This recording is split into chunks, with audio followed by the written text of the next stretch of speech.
So let's look at the procurement depository from a high level in terms of its functionality. So the procurement depository has functionality that targets the supplier and the public body, and there is some general reporting capability on the information that's entered. So from a supplier's perspective, a supplier will be able to register their vendor record into the system. So they will be able to create that supplier record. And once they've registered, they can begin creating that record and enter into the record and exit as many times as they like. So creating that supplier record will require information grouped as company information, under financial and legal information, and under safety, equipment, and technical competence. And these three areas, again, ties back into the due diligence that we just highlighted. In all of these areas, there will be requirements to upload documents which are supporting documents for the claims that are made for the data entered.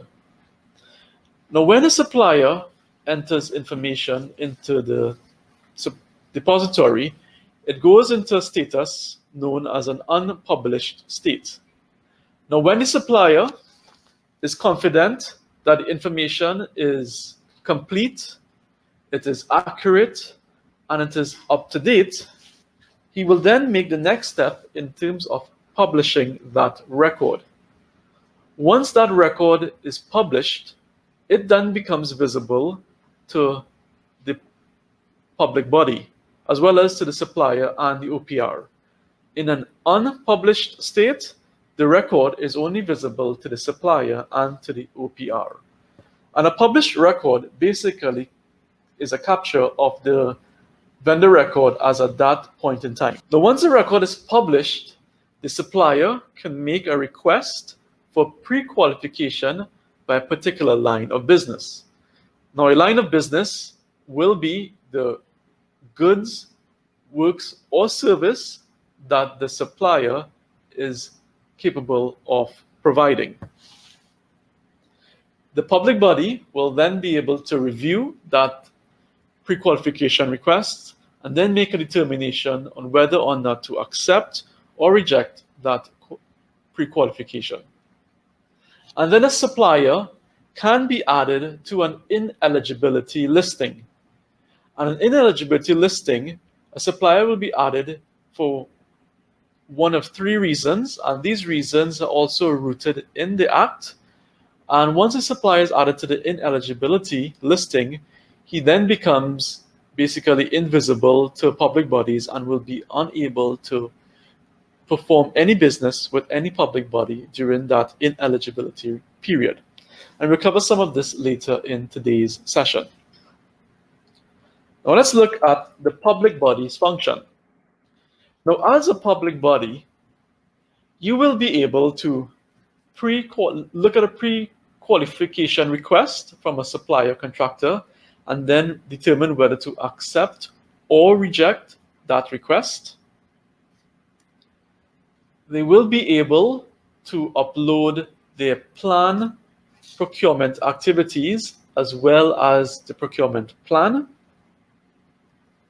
In terms of tender management, a public body will be able to create a tender record, identifying if there is a new tender that's available. For each tender, he can then create tender lots, and there must be a minimum of one tender lot created.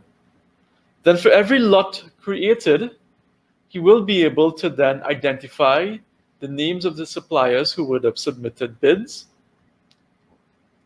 change the status of that tender, and then ultimately award that tender to one of those suppliers.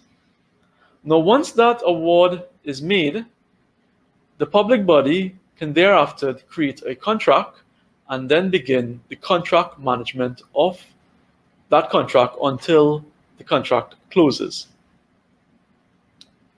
In addition, public bodies can record disposals that are occurring under its purview in that particular public body. So once they create a disposal record, they will then also be able to create the address or addresses where that asset resides, or that property resides, and also to identify the beneficiaries of that disposal. So let's look at the actual depository. And the depository is accessible via a website link, and it is depository.oprtt.org. So let's switch across to that system.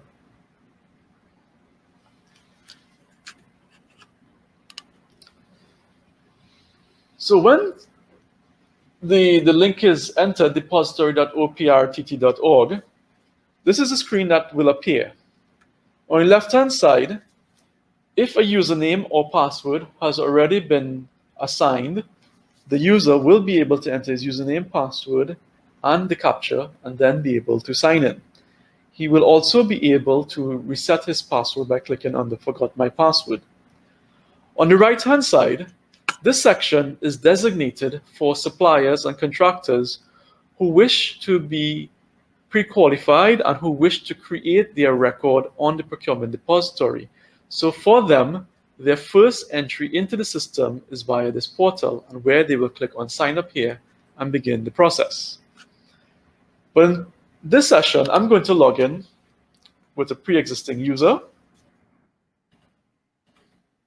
demonstrate the capability of the system.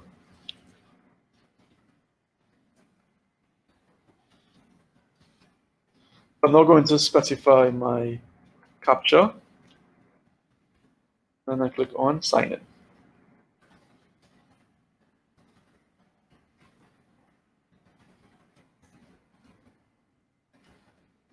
Enter this again.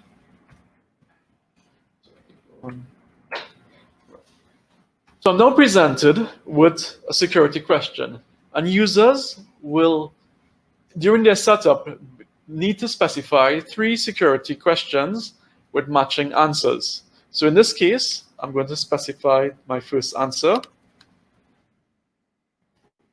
I'm going to click Submit. So I now have access to the system. Now, as a user, I have access to suppliers, public bodies, and general configuration.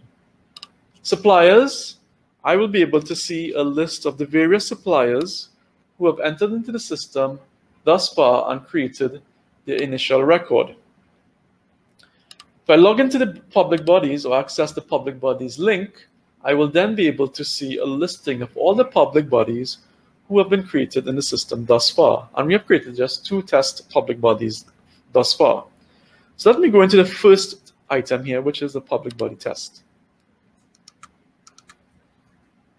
So as a public body, this is a system that you will be able to see. In terms of a navigational style, the screen has different segments, which you can expand or collapse using these plus or minus buttons.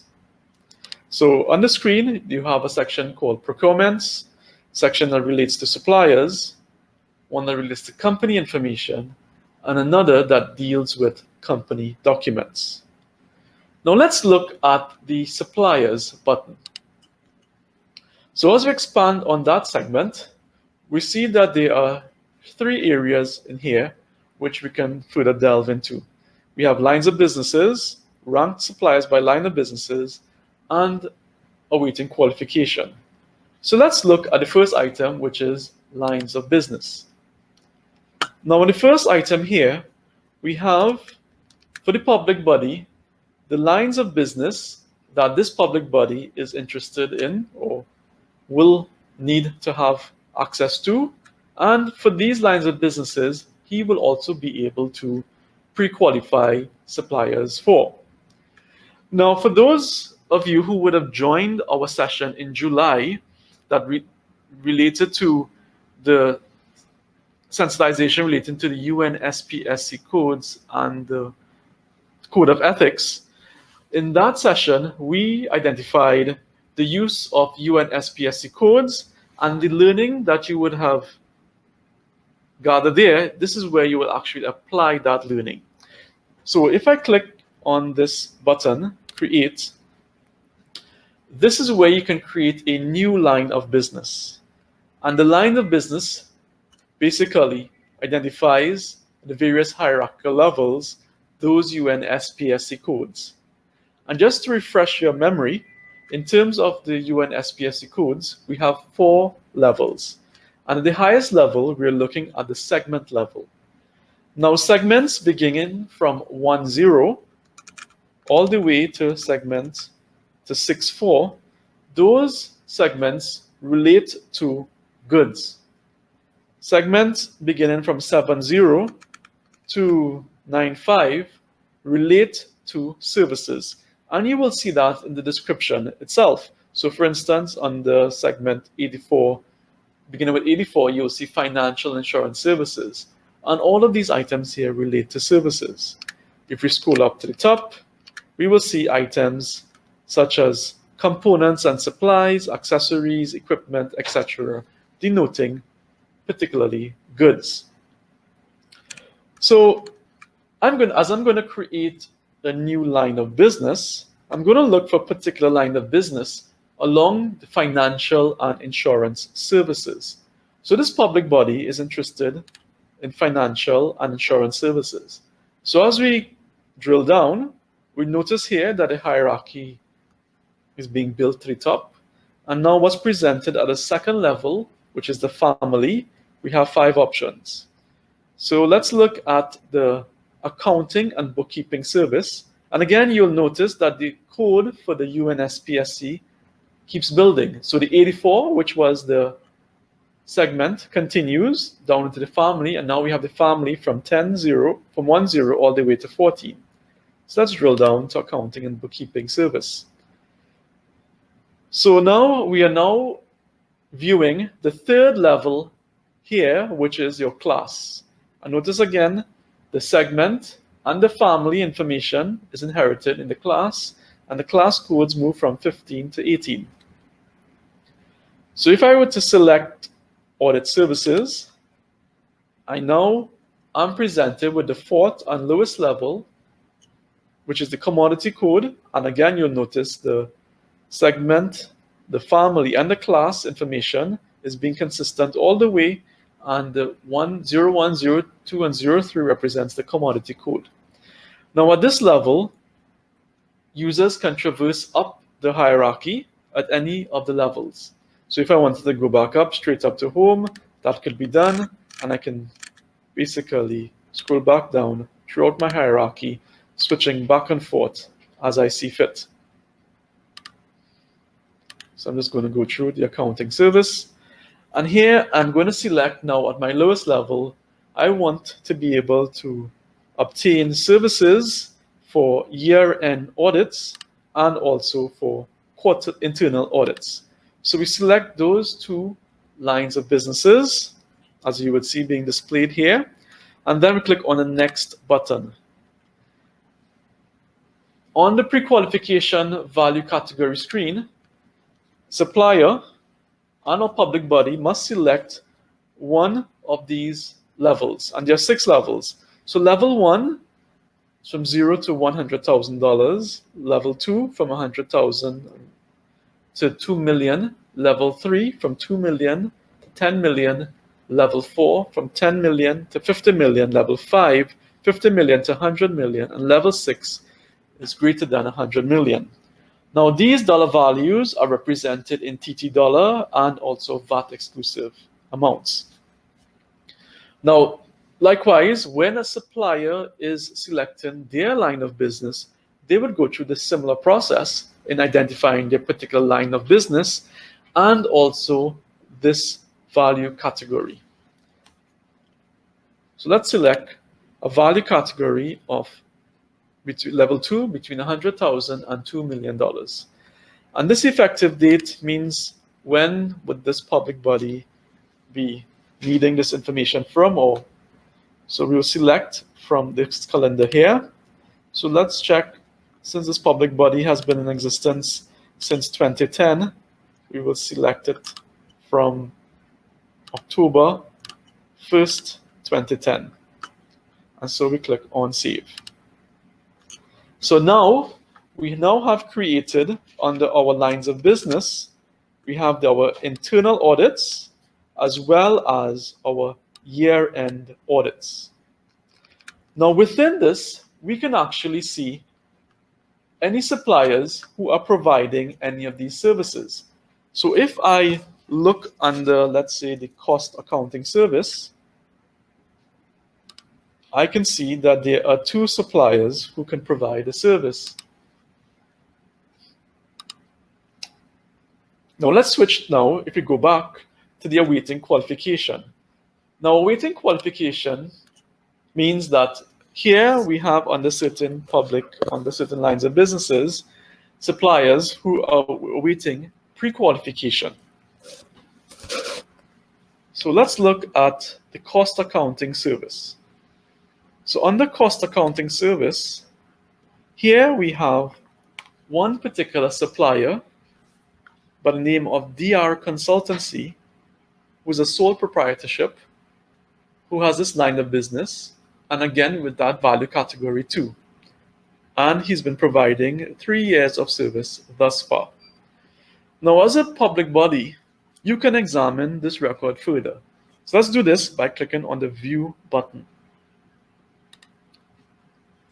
So under the View Pre-Qualification, right away, under DR Consultancy, we're seeing that this supplier has a total contract amount of $500,000 and a largest contract amount of $120,000. And again, these are TT dollars and VAT exclusive. So he has also provided maximum of 3 years of service. So this is the value category. So what this is telling the public body is that this supplier in total over the last 3 years has provided contracts worth $500,000 and he has one contract of $120,000. In certain instances, he will need to identify whether or not he's an authorized agent. But in this instance, he's not an authorized agent and it's not applicable. So he would have specified no. And here we have certain declarations which the supplier would have identified. And so he would have agreed to declarations. So he specifies as yes. And there's some other declarations he identifying whether he accepts responsibility, etc.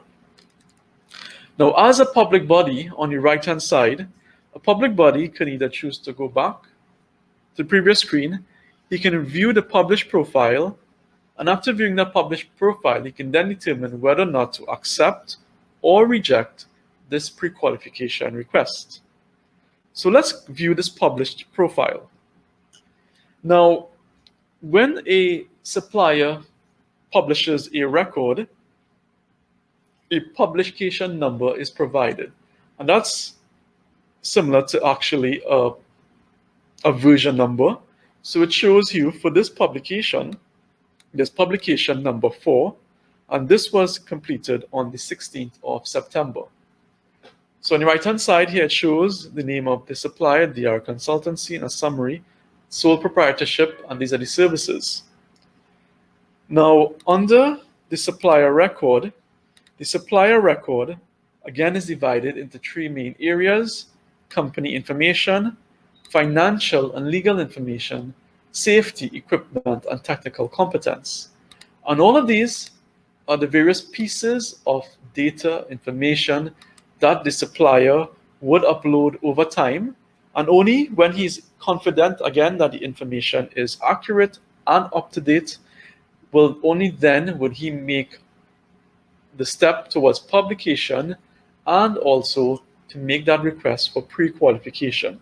And again, these 3 areas tie back into the areas of the due diligence which we had covered earlier. So let's examine the information that was put forward by this supplier. So under company information, we have the details. So if we click on details, the supplier these are the records here. So he has 10 employees. The nature of business is accounting and software consultation service. And this information here always represents on the right-hand side as a summary. whether the supplier operated under another business, whether it's a subsidiary of an affiliate, if he is existing under legal query. Answers to these all are set to no. The incorporation year of the supplier, the incorporation country, Trinidad and Tobago, and if the supplier had a website address. Now, if the supplier had answered yes to any of these here, he would have then needed to specify whether it was what the other business name was, what the other affiliate name would have been, and a description of that legal query. Now, within the company documents section here, we're able now to see the various company documents. And here we're looking at incorporation articles and notice of directors. And under the segment, the icon on the left-hand side indicates whether the document has been uploaded. And if a document was uploaded for it, you would see this icon, and then you can download that document. If not, you would see an X next to it, and meaning that there are no documents uploaded. Now, for certain documents, there will be an expiration date.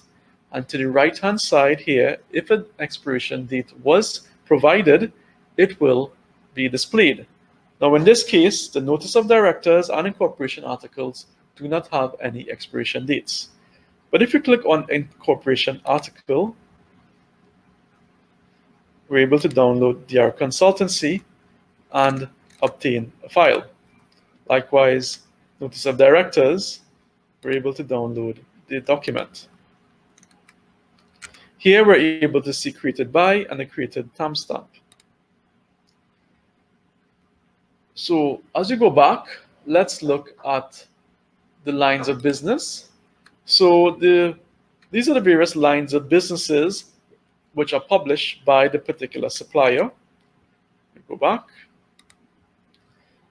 If we click on the addresses, we can click on view, and this is the address of the supplier.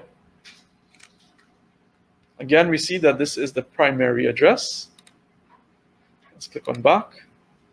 If we click on directors, we're able to see that there is one published director.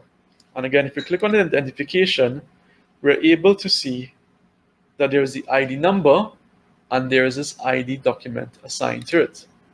And again, we can download the document and then view that attachment.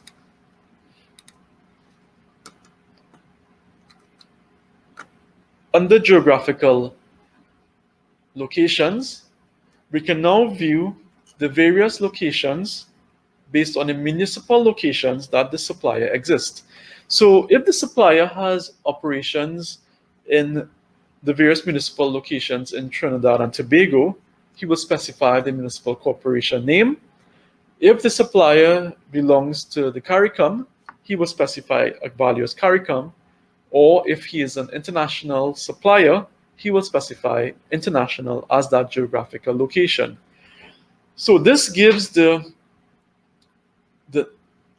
paints a picture of the various areas that this supplier exists. And again, that will speak to the local area, that local content development which the Act speaks to.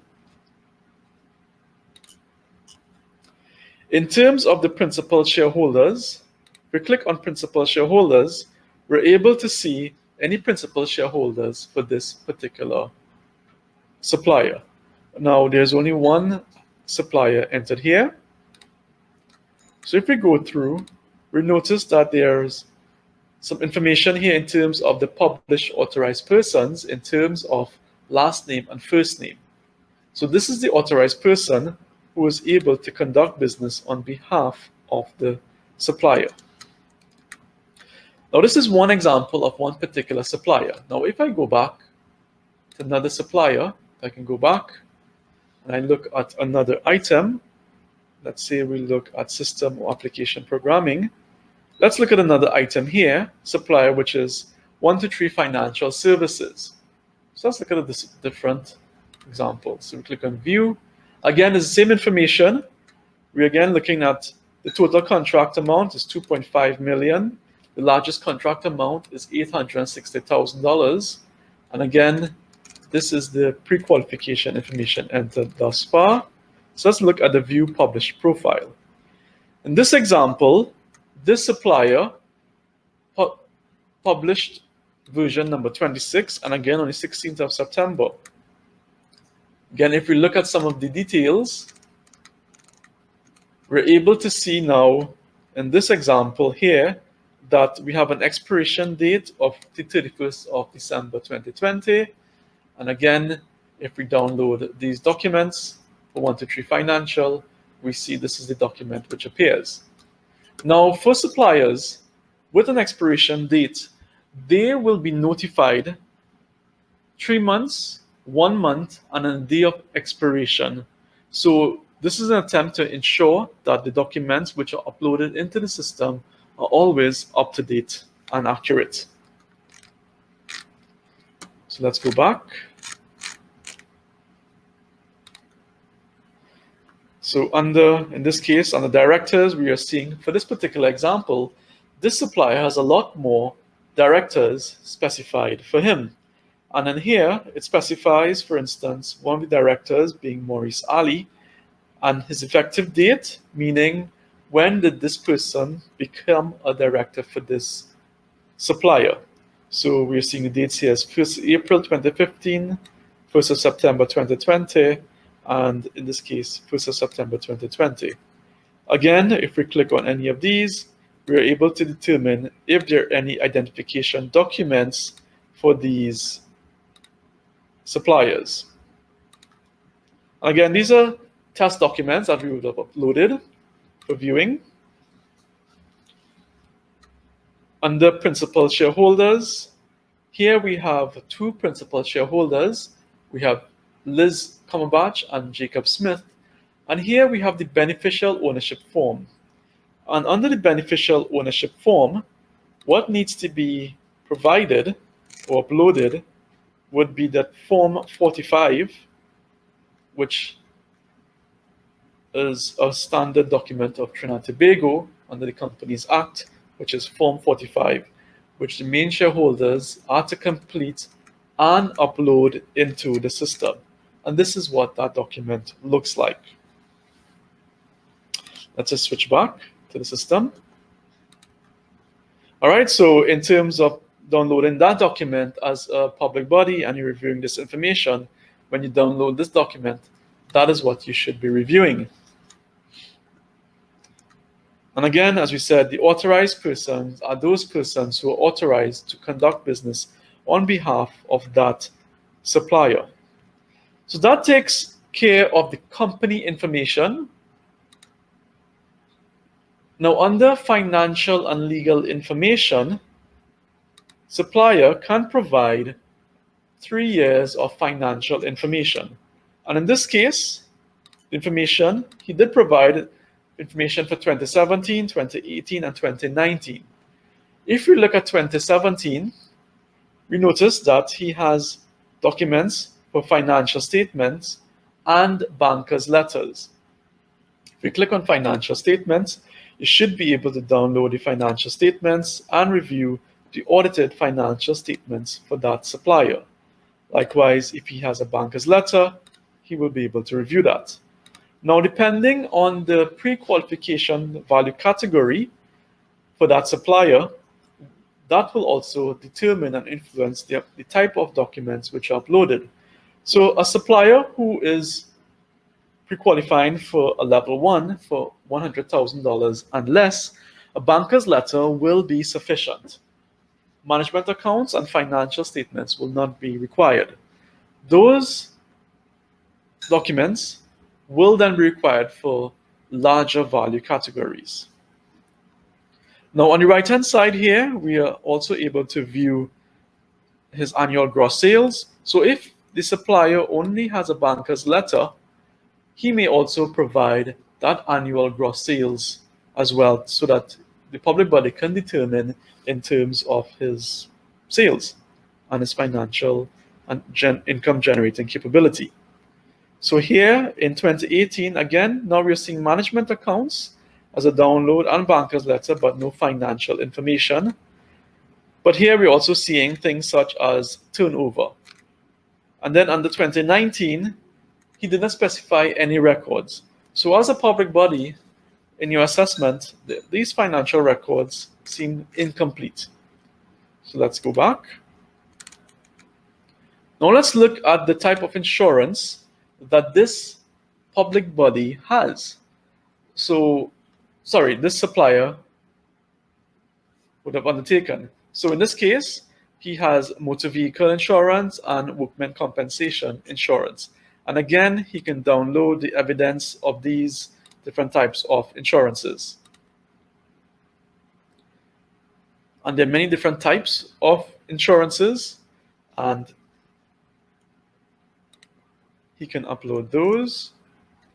In terms of legal history,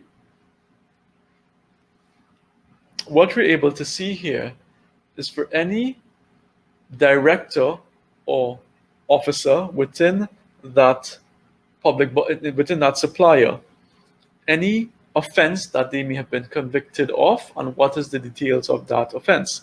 So in this case, we see that Maurice Ali was convicted of offense that relates to fraud, and Andy Barnes relating to tax evasion.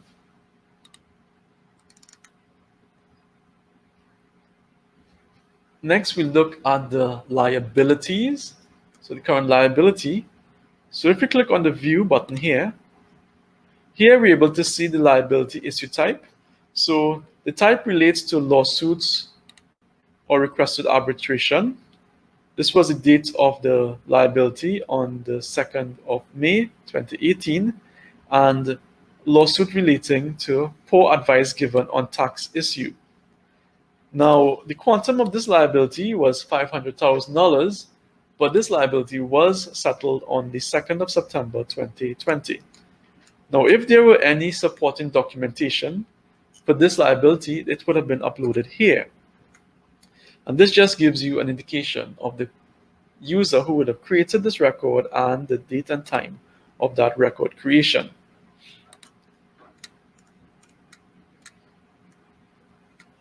In terms of the licenses, if the supplier had any particular type of license that he would have registered or gained, such as a special license for surveying or licenses relates if he was an electrician, plumbing, those types of licenses, for the license number, the country where that license number was issued, and the attachment to prove that license, a copy of that license certificate, all of that information would have been uploaded here. Now, under obligation failure, this identifies any obligations, previous obligations, which this supplier failed to meet. So we do have one record here in the year 2018, and the description of the project was for an audit service for 2018. It provides a client reference name. So in the event that a public body needs to reach out to that client reference, he has that information here. So he would make a contact to Justin Ramnath at this telephone number. And then here he would identify the reason for the failure, which is human resource issues led to manpower shortage and unable to complete the project. So, and then basically the contract details, there was a year-end audit for J&J manufacturers. The value of this contract was $250,000. The original contract and the actual contract amount was the same.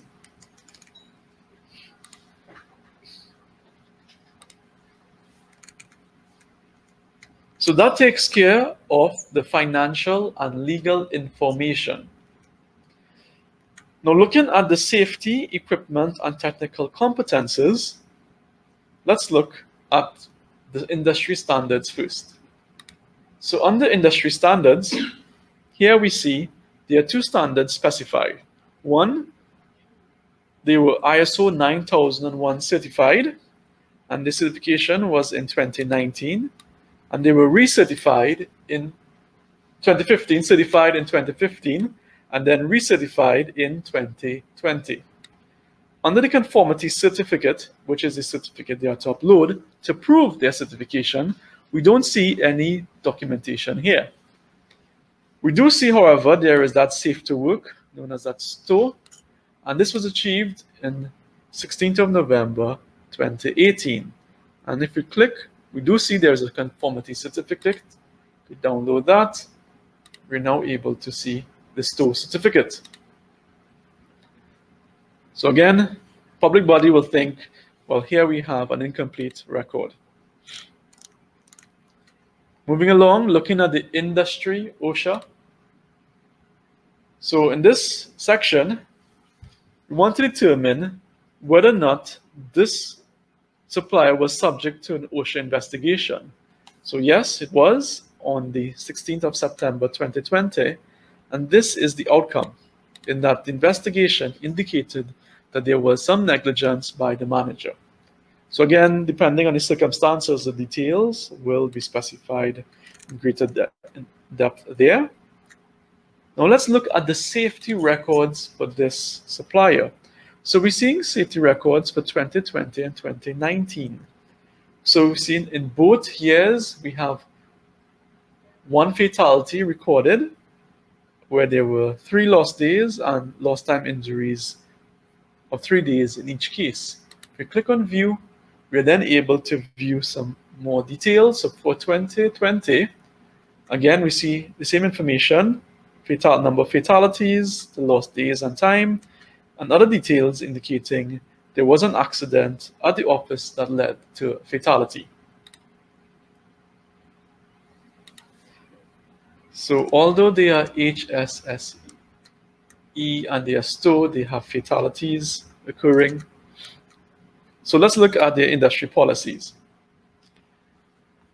So on the industry policy, we want to be able to determine whether the supplier has any industry risk, any risk, safety, and quality policies existing.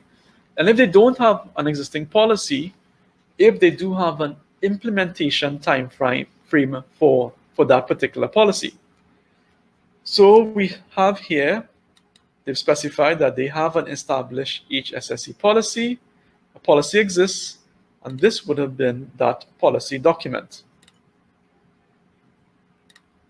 Likewise, they do have a documented and implemented quality control system. And again, this will be the policy. As expected, since they are ISO certified, then they should have that quality policy, which is good. We do note now, well, there are no risk policies specified. And even though they have no risk, they didn't specify if one was in train and when that might have been implemented or would be implemented.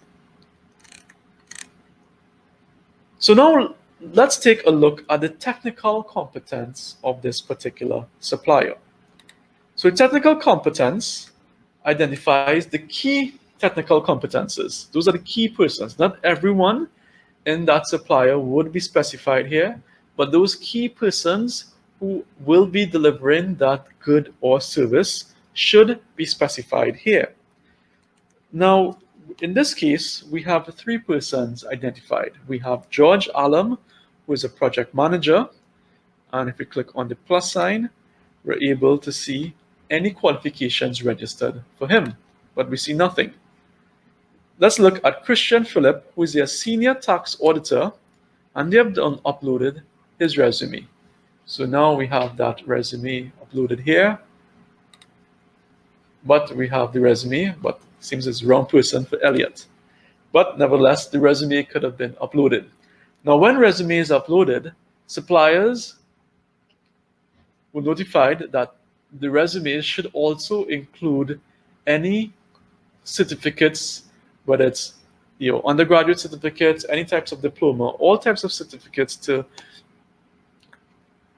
that are required will be uploaded and included in that resume, so that when you're reviewing, all that information will be at your disposal. So let's look at the qualifications. So we have seen 2 qualifications here.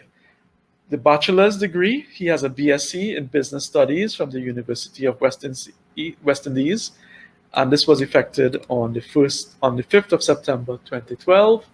This is when he earned his degree.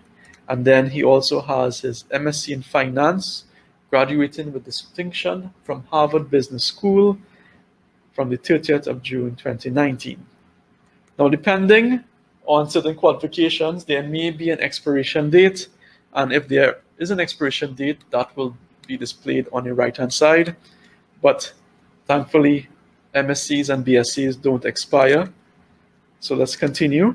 Looking at Jacob Smith, we're looking at the senior auditor, and again, uploaded was a resume, and we have some information here. So again, this will provide the public body with an idea of the key persons who are able to perform that particular good or service. Now let's look at the equipment. Now under equipment, the supplier would specify the key pieces of equipment that are necessary for providing that good, works, or service. So if the supplier would have been into the construction sector, he would have specified, let's say he was building roads, some key pieces of equipment would be road pavers, backhoes, trucks, etc. And then we would specify the quantity. So in this case, this supplier is into accounting and audit services, and the key piece of equipment will be auditing software, and the quantity of 10 means that he has 10 licenses that he can use. And under qualified persons, he can even further identify those persons that he has who can actually operate that piece of software. So that gives an idea of the safety, equipment, and technical competence. So it's quite a lot of information, again, to prove that the supplier is capable, competent to provide that line of business. So after the public body would have reviewed all of this information, he can then make a determination as he moves back whether or not he wishes to accept or reject that particular pre-qualification request. So what will happen is that I think as a public body, I'm going to reject this because he does not meet the particular requirement. So in this case, he can click on expired documentation, and then he can type in the notes. Sorry, not expired documents, but missing information. And then he can specify there is insufficient documentation.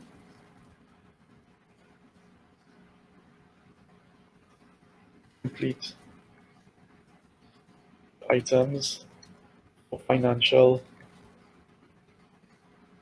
year 2019, and then he may be missing ISO certificate. Right, and at that point in time, he can then click on save, and then he can then save this information. So we got a little error there. So let's just go back a little bit, and let's just check and see why that might have been.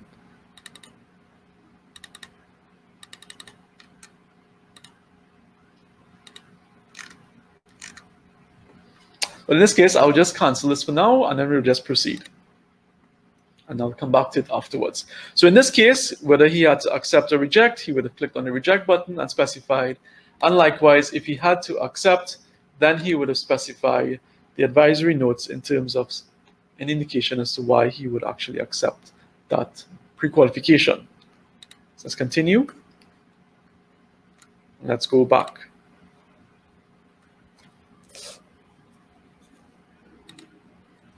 So as a public body, that will be the process that will need to be followed for any pre-qualification, accepting or rejecting a particular line of business. So again, we had one for cost accounting services, which was DR consultancy.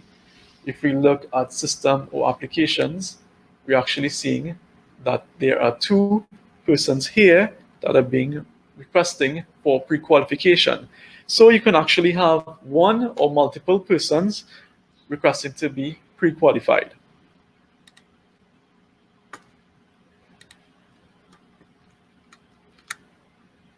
So I can just quickly switch across to a supplier so I can show you what that supplier looks like. So for that supplier 123 Financial Services, if I click on View, again, he sees the same information that I would have just displayed to you, except that if I go down to his pre-qualification records, here we're looking at, he has on his pre-qualification records, so there are two items that are pending for him: system or application programming and payroll accounting services. And these two records were showing up under that public body for pre-qualification. Under accepted, here we have a list of all the pre-qualification requests which he would have been accepted previously by a public body. And on the rejected, here he has a list of all the different types of lines of businesses he would have been rejected. Now, a supplier can, after being rejected for a particular line of business, he can make the changes on the system, publish the information again, and then make another pre-qualification request. So that process can continue until he gets it right.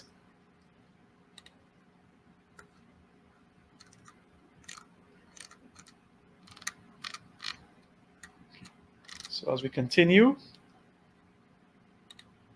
so again, under public bodies, let's go back under View. So we covered the lines of business, and here we have awaiting qualifications, and under ranked suppliers by line of business. Again, if we looked at particular suppliers, again, we will see any suppliers who match those particular lines of business. And if a supplier matches exactly in terms of their value category, for instance, if a value category was level 2 for that supplier, and a public body had that same line of business, those suppliers would appear higher up on the list of suppliers that are listed here.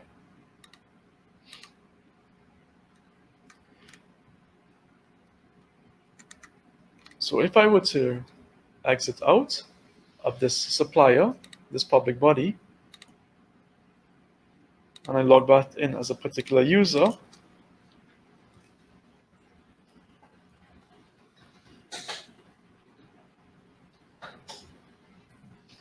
sign in. Again, for this particular public body, I'm logging in. So this, as a public body, this is the view that will be displayed. Again, it's a little bit more simplified. So you would see information, again, the same procurements, suppliers, company information, company documents.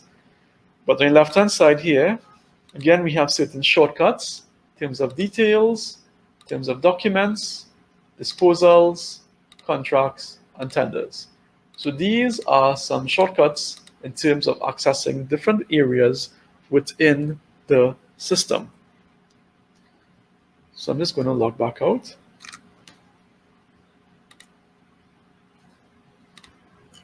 Log back in to the particular user.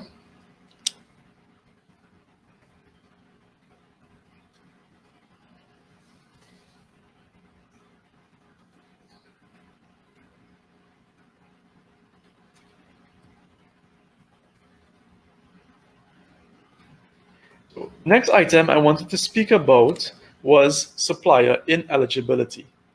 So I'm just going to go into the supplier's record. So under a supplier record, a supplier can become ineligible.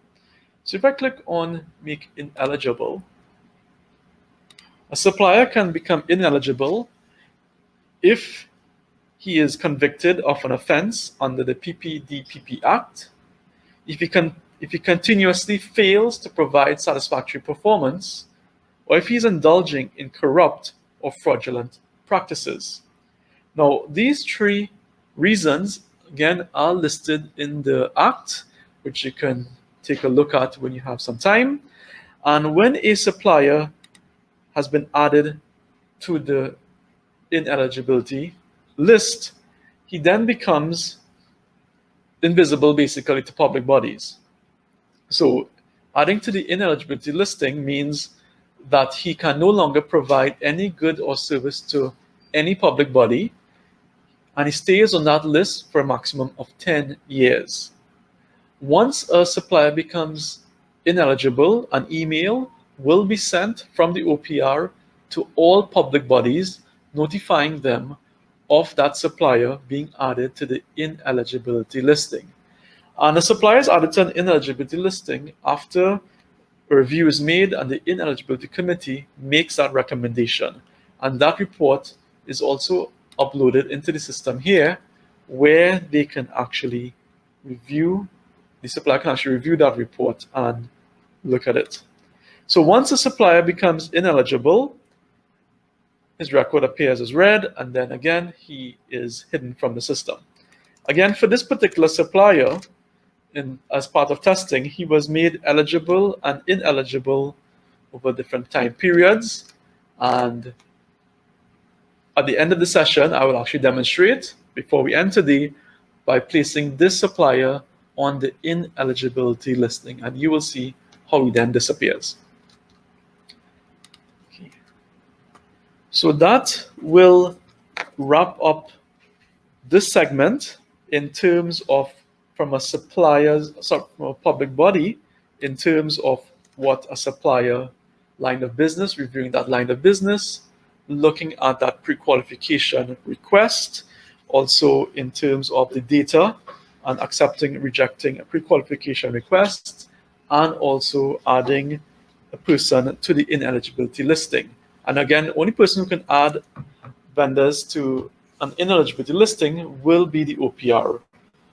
Public bodies would not be able to do that, neither would a supplier put themselves on an ineligibility listing. So ladies and gentlemen, let's look now at the section that relates to tenders, disposals, and contracts. Now, in terms of the section here, again, I will just collapse the section. Again, procurements is the section we will be looking at. And under procurement plans, this is a section where public bodies will be able to come in and create their planned procurement activities for the year, as well as to be able to upload their procurement plan.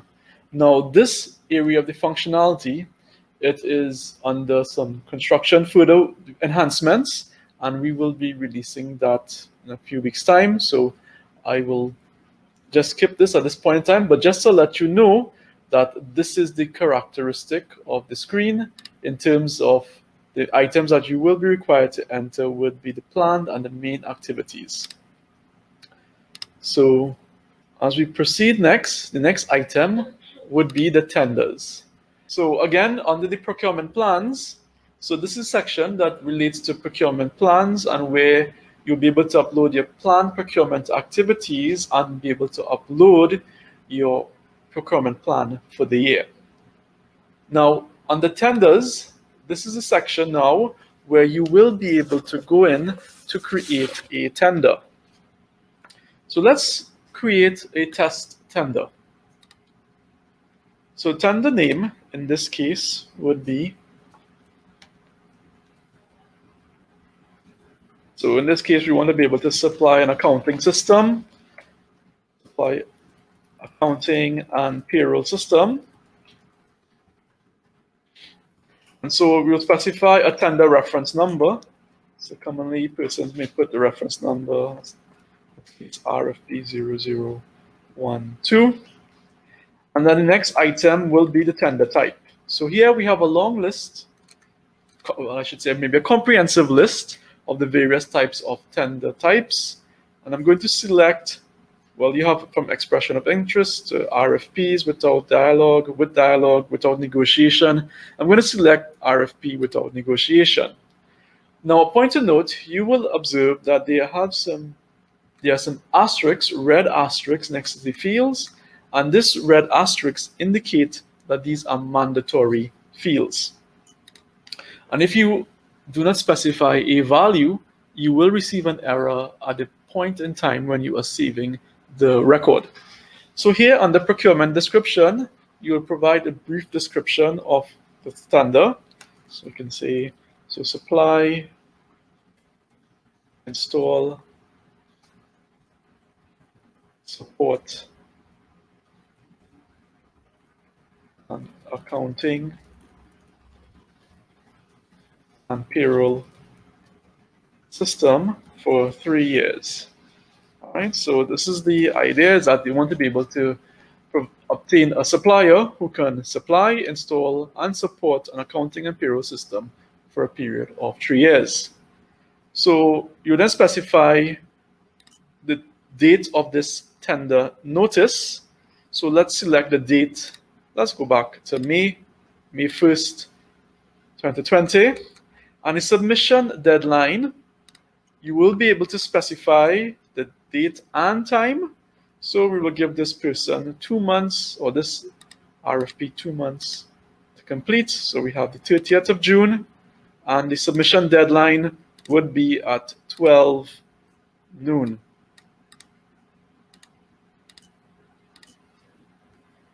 All right, so 1st of May, tender notice, 30th of June will be the submission deadline. In terms of the procurement method, is this an open tendering, where it's open to all? Would it be a selective tendering, single source, or sole source? So in this case, we could probably do a selective tendering. And the scope of requests, is this an international, open to international suppliers? Would it best be national, or would it just be regional? So in this case, we will select national. And we have 2 options here with case reference number 1 and 2. And these are just some optional fields. In the event that there is some sort of query with this tender and it leads to some case management issue, we can reference that case management number in here for ease of reference. So at this point in time, this will be blank. So we proceed, we're clicking on the Save button. Right. So here we have a notification, successfully created a new tender. And this is the description, supply accounting and payroll system. And this is the reference number, RFP-0012. The tender category is RFP without negotiation. This is the submission deadline date, 30th of June 2020, 12 p.m. Procurement description, supply, install. Support an accounting payroll system for the 3 years. Again, so this is the summary information. So if I go back and I exit from the system, I'm able to see a list of all the tenders that I would have previously entered, and I am now seeing the new item entered, RFP 12, the supply accounting and payroll system. So let's go back into the system, or into the record, sorry, by clicking on the view. So now we have some buttons. You will be able to add the contract, edit, delete, or go back. So delete actually will delete the record. Edit, if you've made a mistake and you need to make a change, you can go in and you can change it from RFP 12 to RFP 13, or even making some other changes, for instance, tender notice dates, etc. Let's just change that. So you notice a change was made, RFP 0013. Now, for every tender, this is basically like the header. What you do need to create now would be your tender lot. So at minimum, a tender will have 1 tender lot for it. All right. So in this case, lot 1, we will say we may want to separate this tender into 2 lots, 1 for accounting and 1 for payroll. So let's choose accounting software. And we will call that reference number lot 1. We will now select from the line of business. So in this case, the line of business would be system or application programming management services. And the geographic location of where you really would like to have this good or service provided for you. This will be the Port of Spain Reach City Corporation. Well, because it's the Port of Spain area, you can specify an estimated amount in terms of what you estimate this tender to be. And then if there are any limitations to this tender, you can specify that here as well. So I'm just going to proceed with clicking on the save.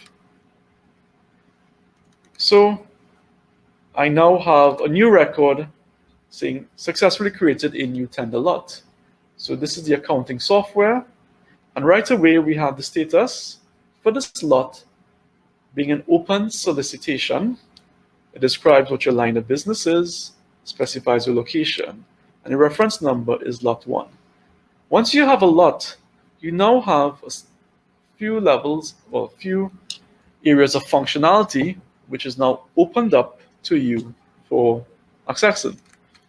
But we will leave these buttons here for now, and I would like to now proceed, went back, and I'd like to create a second lot. So let's create lot number 2. And this lot number 2 will be for payroll software. Lot reference number will be lot 2. Line of business will be again system or application programming management service. We still need to get it done in the Port of Spain City Corporation as a geographic location, and so we click on save.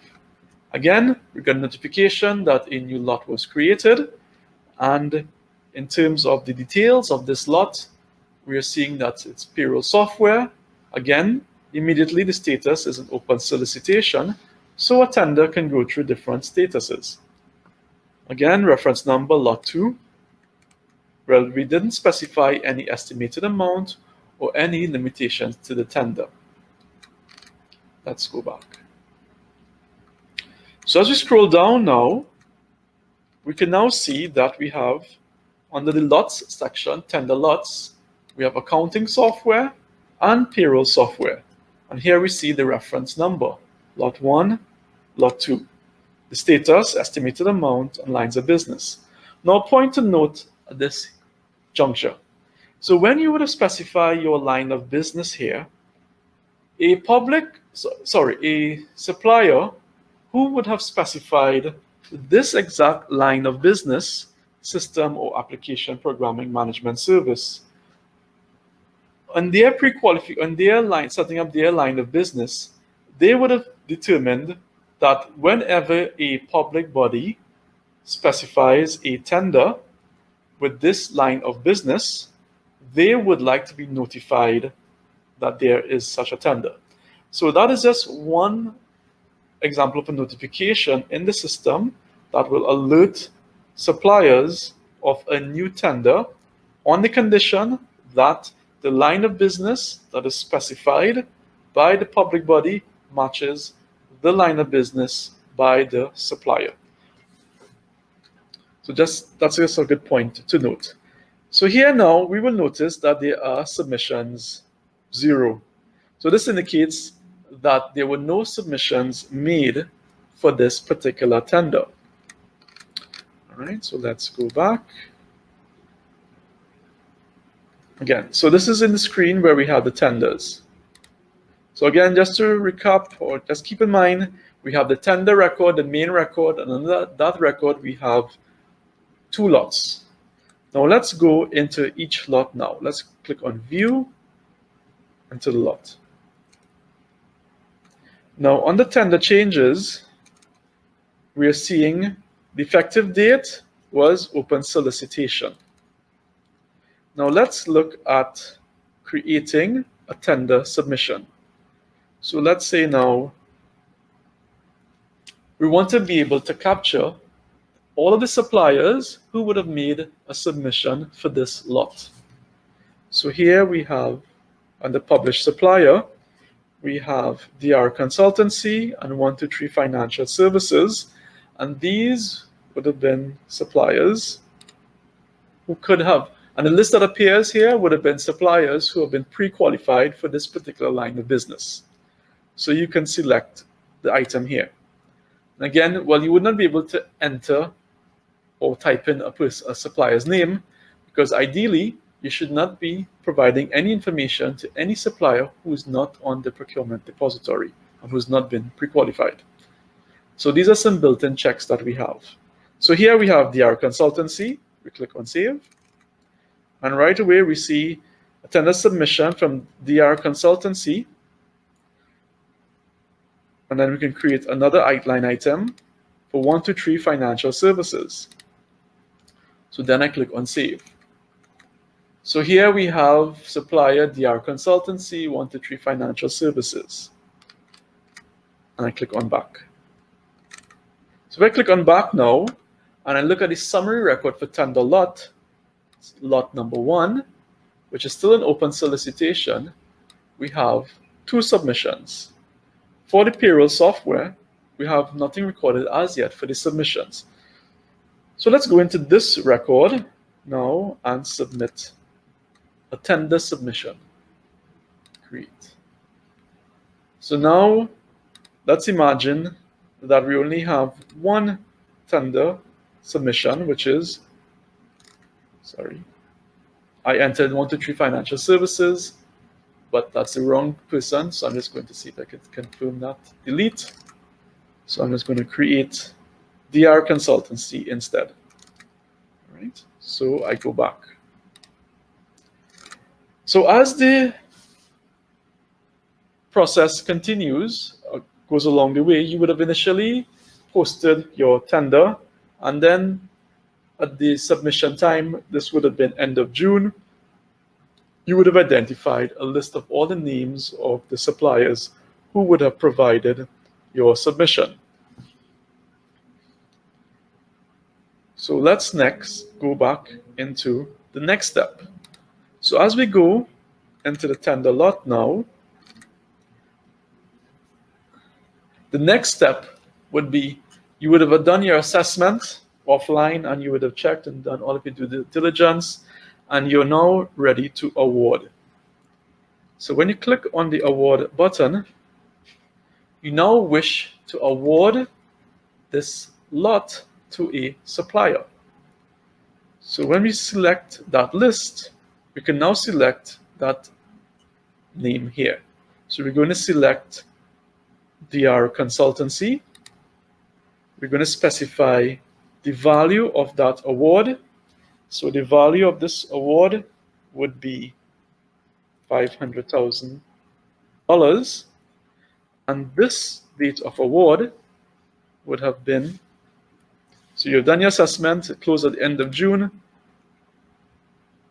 So from the 3rd of August 2020, you would have completed your assessment and you would have made that award. So the contract period, so you can determine whether that can be in months, weeks, or years. So since this is for a 3-year contract, we're going to select years, and then I'm going to put in the contract period as 3. And then we click on Save. Right. So now we have something that appears here in green. So the accounting software, this is lot 1. Notice the status has changed from open solicitation to awarded. So under awarded now, we see this was awarded to DR Consultancy. The date of award was the 3rd of August. The value of that award was $500,000. And then there is the contract period for 3 years. Notice under tender changes, it keeps track of the status of the contract, of the tender, and the effective dates. So this was the 17th of September, and then this was awarded on the 3rd of August. And here we have these tender submissions.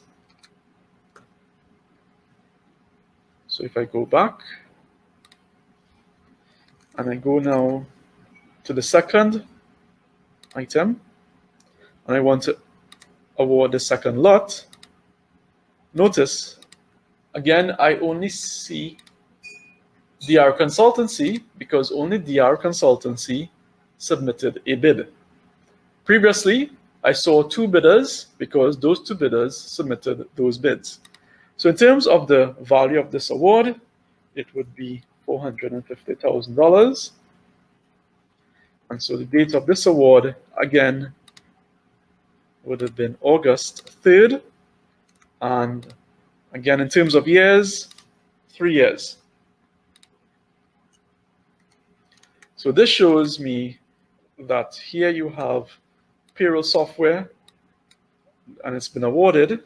Reference number, lot number 2. And again, the date of award was 3rd of August, but I think I put in $4.5 million. So that's me go in and edit this.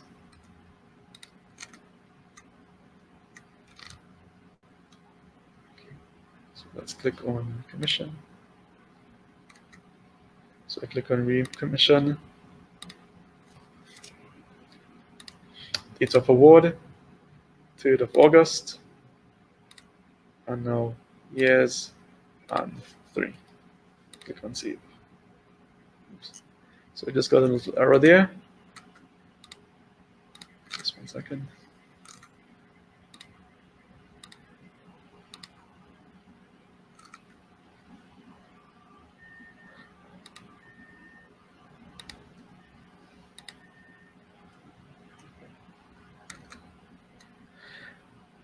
So in this example here, what I actually did was that I was able to recommission and reassign that particular tender from DR consultancy to actually a different consultant, so different submission, which would have been 123 Financial Services.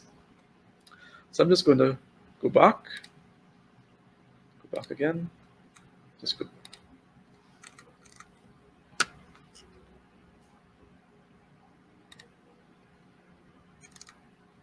Okay. So, all right, so let's go forward with lot number 1. So under this lot now, let's look on the, let's now be able to add a contract. So let's click on add contracts. And we want to be able to add a contract that relates to DR consultancy. So for the contract, we put in the contract reference, CR100. Put in the contract status. So the contract would now be active, and the start date would be, this would have been August. So although it's been awarded on the 3rd of August, we may not actually start that contract until the 24th of August. We will now specify the end date, which will be 3 years from now. So that will be 2023. And we have August 21st, 2023. We'll then specify the original contract value, which in this case for lot 1 would have been $500,000. We'll now specify the contract type, which would be whether it's fixed price, framework agreement, reimbursable cost, or unit rate. So it's a fixed price lump sum amount. And here you specify the project description. So here, in terms of supply, install, train, document, accounting, and payroll system. Sorry, an accounting system, because this was just for lot 1. Project scope will be for 3 years. And in terms of the project deliverables, you must identify what those deliverables will be. Working accounting system. Then 6 months. Contract signature. And then you have trained staff, trained users, and then you will also have user documentation. Within the system, you can specify any lessons learned. And here we're going to select which tender lot that we're awarding this contract to. So this will be for lot 1, and then we click on save. So here we have the contract information in terms of reference number CR100. This was awarded to DR Consultancy. We see that the status is active. The original contract value is $500,000. The type of the contract, the start and end date, and actual completion date. And here we have the project description, deliverables, and scope. Now you can also come back in and edit and make some changes as the project continues in terms of updating any project lessons learned thus far. Now some of this information here as well will be included in reports that we will be recording and submitting to Parliament. So, and again, these things are also recorded as part of the Act in those various sections. So this is an entry that is done for lot number 1. So as you go back, again, we can see that a contract was initiated, and the project description, again, the tender information, and here you have the status information. Now, when I created the contract, I created the contract from within the tenders section, but as you will notice, when I exited, I actually exited from the contract section here. So once you create the contract within the tenders segment, and the contract that is created, it automatically fills the section called the contracts. So you can then, after, manage your contract information from the contract section. All right, so if I go back to tenders, and I go and I visit back to my initial tender, and I click on view, again, we just see information relating to the tenders here. Now, let's look at the functionality that's within the contract itself. Again, you can view, you can edit, or you can delete. So if you've made some changes, you need to make some changes, you click on the edit button. If not, there's some certain things you can now handle. You can go into update status, you can provide an extension, and you can enter any type of disputes. So let's look at extensions. So let's say the contract is created for the end of August 2023, but in the future, you may want to be able to create an extension for this contract. There may be some additional work that you want to engage, so you can extend that contract. Click on the create button, and then you give it a date. So we can extend that until the end of December 2023, so 31st of December. If there is an additional value with that extension, you can specify that. So if there is a value, let's say, of $75,000, you then put in the reason for the extension, so additional functionality required. So then we click on save. So right away now, you have an extension date being the 31st of December 2023, and the extension value being $75,000. Again, you can view that information, you can edit it, or you can actually delete the record if it is. You need to delete it. Again, you'll only be deleting that contract extension information. If there are any disputes that may arise within the contract, so things may be out of scope, or there may be an issue relating to the implementation quality, you can click on the create and specify a dispute. So in terms of there may be some damages to be awarded, matter heard and determined, matter subject to an appeal, the issue has an order or decision of the court to be delivered, or there may be something pending before the court. So there may be some damages to be awarded. This may have occurred. I'm just going to see if I can put in a future date. So I'm just going to put in on the 1st of September. And again, because it's an issue, there may be some sort of references. So if you have a case management system and you would like to specify those reference numbers, you can specify that here, and then you can click on Save. So then this gives you an idea of the dispute status. Again, you can click on Edit and specify some additional information. Click on Back. Now, in terms of updating the status, we can change the status.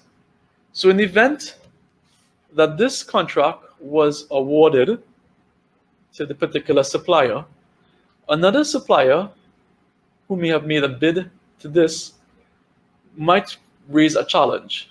And so the OPR, after reviewing that challenge, would suspend that contract. So the status now goes to suspended within 3 days of challenge. And then we will now specify a date, being the 9th of September. And here we'll say, reason for the change, challenge raised by supplier.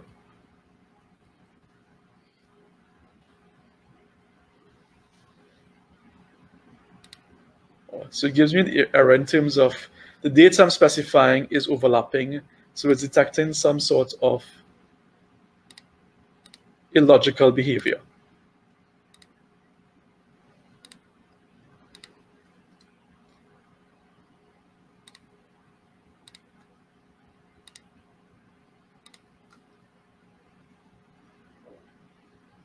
Date range overlapped.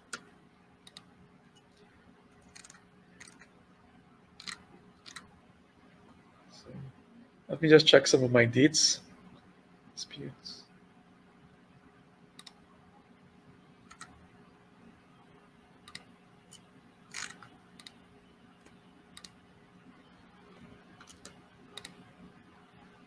Right, so I deleted my disputes. I'm just going to remove my extensions just to make sure.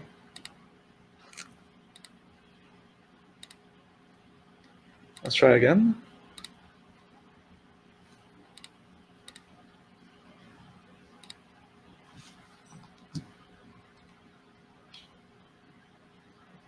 Let's look at October.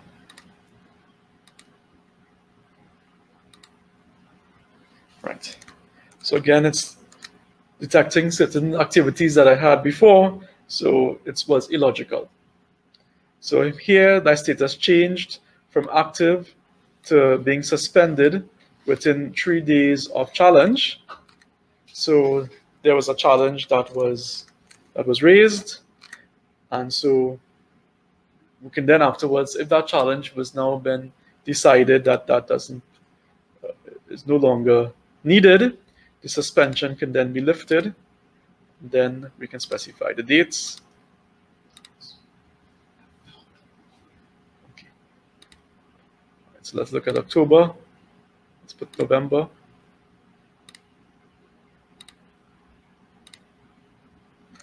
Right. So it specified those dates. So this just shows me right now just the date is created, but it doesn't. But here it's where you have the actual start date. All right. So because I was trying to enter those dates, again, it was not very logical, so it was giving me some errors. So again, the system will be there to help in terms of you from a data entry perspective, so that you don't enter misinformation. So here we can see a nice logical progression of the contract where it was active on the 24th of August. It was then suspended within 3 days of challenge on the 1st of October. And then after the committee heard, they decided that the suspension was lifted. And then it is back now being active from November 4th.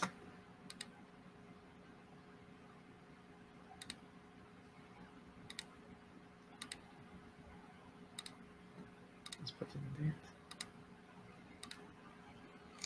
Okay. So now it says in force. Okay, so that's just to demonstrate in terms of the contract going through the many different phases of its life cycle. So as I indicated before, you can then go in and you can add your extensions and you can specify any of your disputes.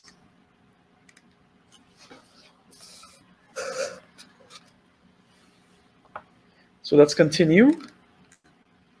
Let's go back. So that's pretty much a summary in terms of the tenders and the contracts.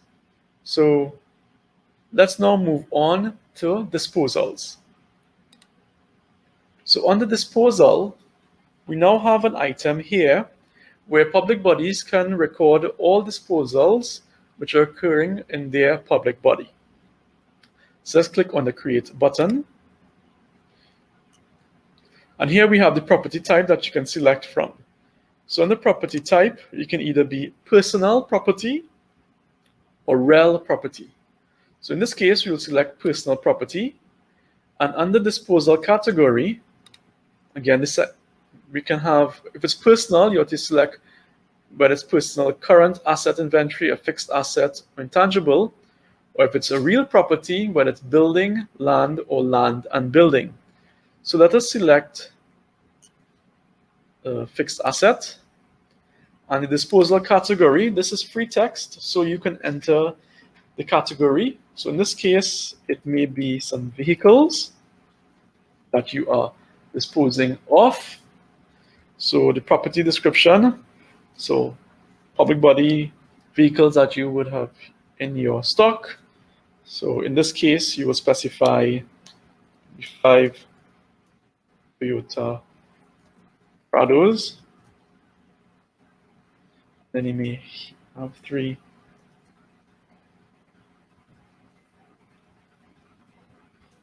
Lancers. Okay. So you next select the reason for disposal. So it can be either damaged, lost, obsolete, stolen, surplus items, or if it's unserviceable. So it would have reached its end of life, for instance, or let's say these may be damaged. So with damage in a flood, so you're going to get rid of it. So we're going to click on damaged. You would specify the disposal date. So let us specify. So these might have been disposed back in July 1st. And your disposal value will be the book value of these vehicles altogether. So it may be $800,000. These items, and now we must specify the means of disposal. So in this case, because they are vehicles, we can do a sale. So we are selling those vehicles. So we click on sale. And next, we would now select the disposal, who would have provided this approval for this disposal within the public body.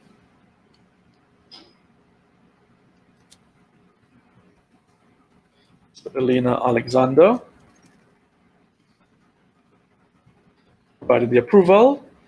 And if there was a particular disposal report, and there must be a disposal report that must accompany this, you would select that disposal valuation report, which you would assign, and now specify what's the consideration amount. So the consideration amount is the amount that was actually sold. So it might have been sold for $1 million. So we actually made a profit. So then you click on save. So the record that is created, so you see now, it's a personal property for 5 Toyota Prados and 3 Mitsubishi Lancers.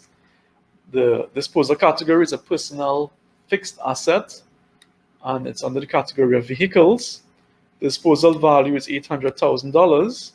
Consideration amount is $1 million. The disposal date was the 1st of July 2020, and the reason for disposal was damaged.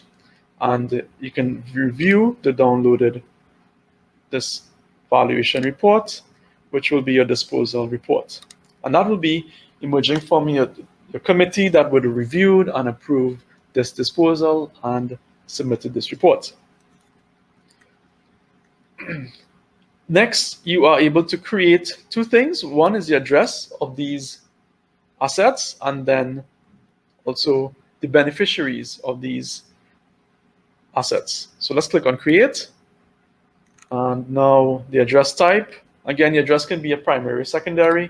So it's primary, you specify the building name, address, street, the street addresses, the city name, the municipality of the items. So these items would have been located, let's say, on Edward Street in Port of Spain. And the municipality that belongs to would have been the Port of Spain Corporation. The postal code, since we don't have any particular code, we will specify 5 zeros. Telephone number, specify a contact number, and save. So here we have the address. Again, if the items, so I'm just going to make a correction to my telephone number. I just realized I added 4 digits, or 5 digits. So that was fixed. So if we have multiple addresses of this item, we can specify that. Now, in terms of beneficiaries, we now identify the names of the beneficiaries. So in this case, the beneficiary may be AJ Auto Rentals. So they're purchasing these cars. And the category of the beneficiary, again, from a list of values, whether it's an identified person, and that identified person could be an employee, committee, or board, a member of public, NGO, private company, public officer, or school. So this will be a private company. So is there any relationship to this public body? So no relationship exists. So we then create another beneficiary. So 2 persons or 2 would have purchased these.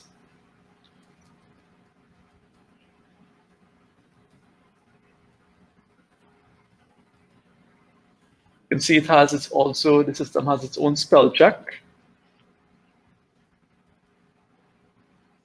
Category of beneficiary, again, would be, in this case, a private company and no relationship.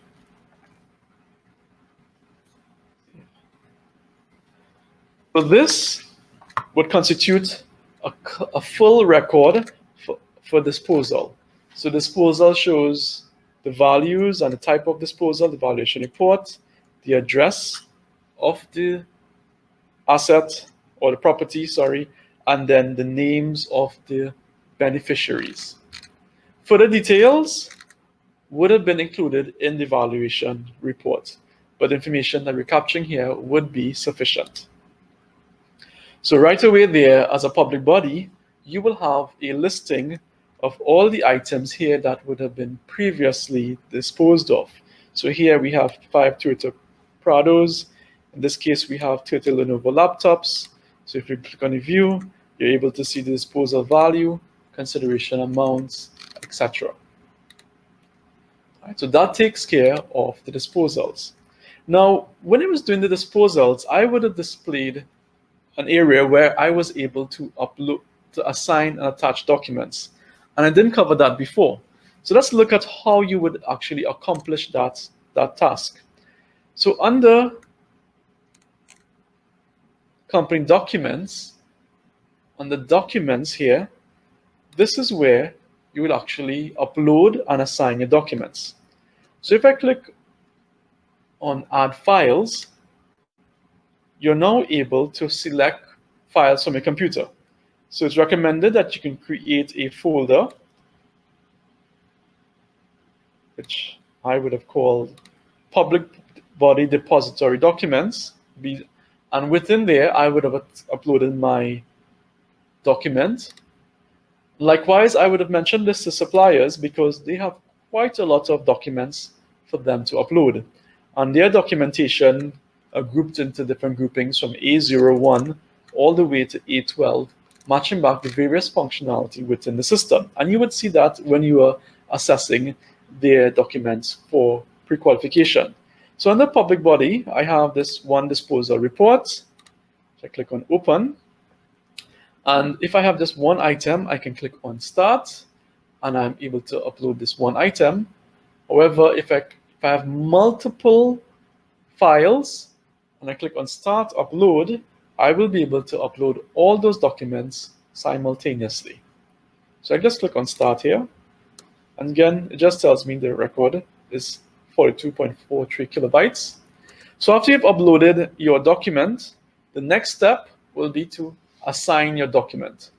So for every document you upload in the system, you must assign it to a particular document type. So let's click on this button that says assign document. And here in this screen, I will select document. And what I will observe, I will receive a list of all the documents that I would have previously uploaded. And these are the dates. So I uploaded this document on the 16th of September, but here I'm uploading it again. So I'm just going to select that document. I'm going to click on Save Changes. And my next step will be to assign it to a document type. Now, a point to note, in this list of document types are categorized by A. All document types that begin with A relate to suppliers. So those are supplier document types, A. All document types that begin with B are public body related types. So in this case, now we have public body type that relates to a contract dispute, supporting documentation for contract status change, tender notice, etc. But the item for this would be a disposal valuation report. So you must select the right document type for the document that you're uploading.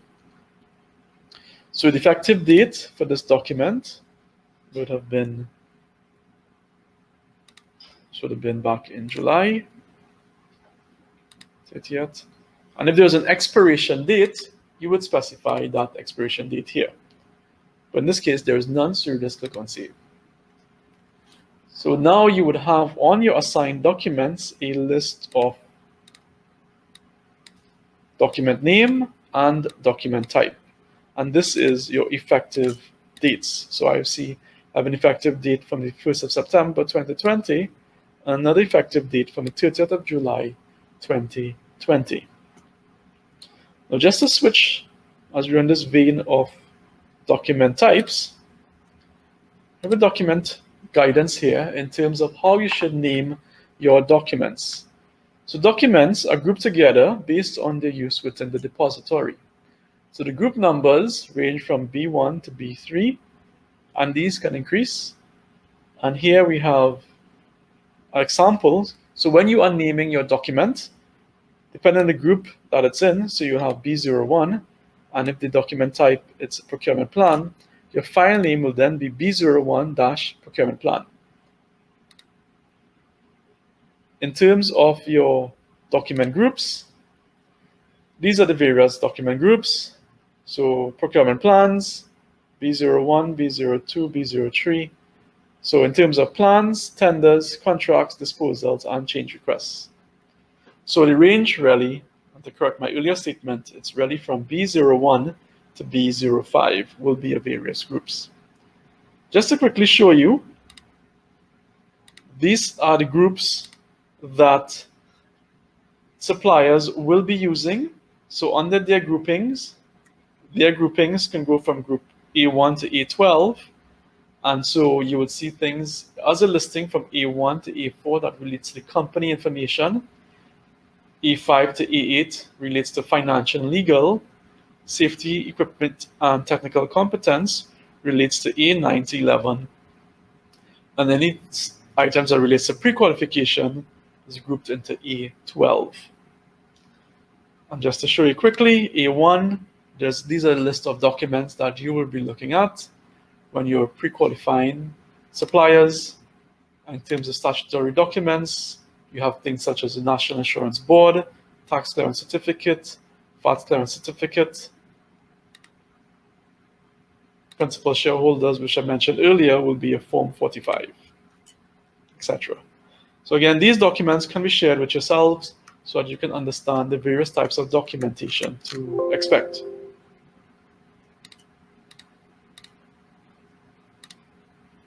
So that takes care of the process for uploading a document and assigning a document to a document type. The next area we will look at would be information relating to the public body's profile as well as the users of that public body. So the public body creation will be handled by the OPR. So in terms of a public body, we will describe the public body name, whether or not the public body is active, because a public body, as you know, can become inactive as ministries change and state bodies change, etc. A public body category. So again, these are the various categories identified, and these again were taken from the Act and which were also shown earlier by Rhonda. If the public body is reporting to another public body, we can then specify the name of that public body. So, for instance, Ministry of Finance may have many different public bodies under its purview. So they can then specify, in this case, Ministry of Finance. And here we will have a start and end date. So this public body would have been operating since 2000 and is still operational because we have not specified an end date. If, however, this public body would have come to an end, we will then put an end date for this public body and then remove this active checkbox.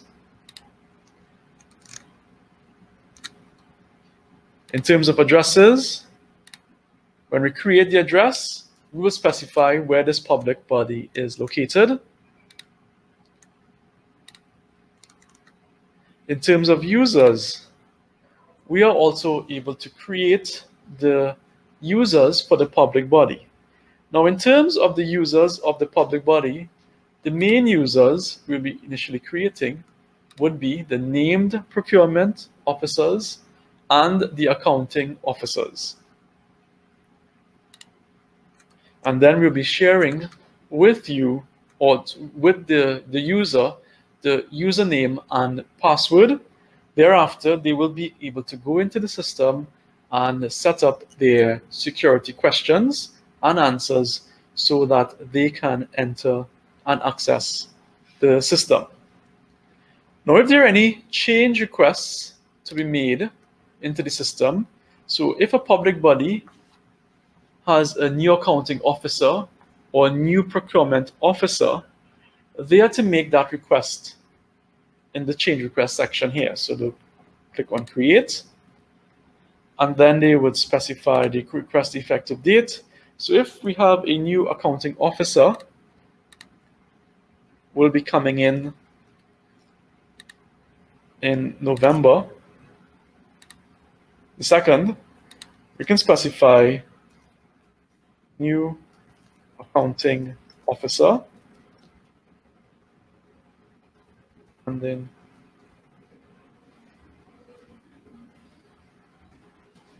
Marlon Joseph will be that new person, right? And then we'll upload that verification form, if that was uploaded and attached in the method I would have displayed here, or before actually in terms of uploading a document, and then you would save that record. Having done that, the record appears under status called pending, and so the status will be submitted, and the particulars of change is that there's a new accounting officer, Marlon Joseph, and there will be that verification letter which the public body or the person in charge would be able to provide that form and signature. So we will be providing public bodies with this form that they will be using to enter and upload, and we will use that as the valid notification as well. And us in the OPR will then review all pending requests. We will review it, and then we can either accept or reject that request. Once we approve the request, change was approved, we will initiate a new user record for that user. So here under applied, So no, it's no longer under pending, it will be under applied, and the new user will have his record.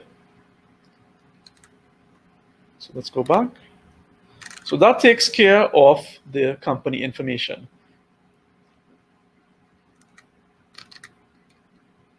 And so we would have covered all segments in terms of procurements, in terms of the plans, the tenders, the disposals, and the contracts. We have suppliers in terms of lines of business, rank suppliers by line of businesses, awaiting qualification, and then we have the information that relates to the company information. And I also mentioned earlier, in terms of a public body, in terms of a supplier, when he is added to the ineligibility listing, what happens to him? So I'll just go back to supplier 123 Financial Services. And if I view, and I go down to status, right now he appears as on the white screen here. If I click on make ineligible, and I specify the date, so we're going to use today's date.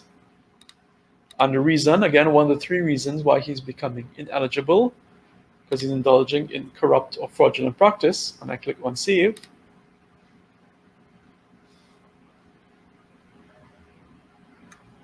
Oh, so I can't do it today, I have to do it tomorrow then. Let's see. Right? And then he will be made ineligible.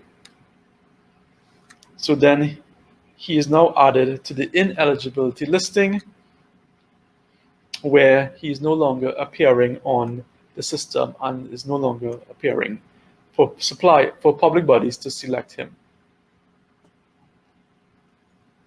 Okay, and only when this takes effect on the 18th of September.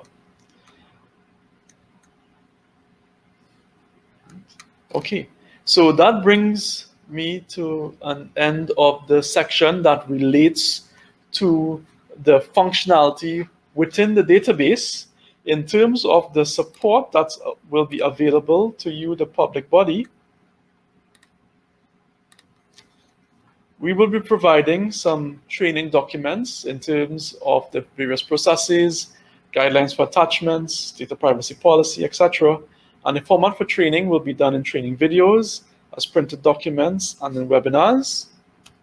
If you have any questions relating to the Procurement Depository, you can email us at support@opr.org.tt, or you can call us at the numbers specified here, 2264 OPR or 627 4 OPR.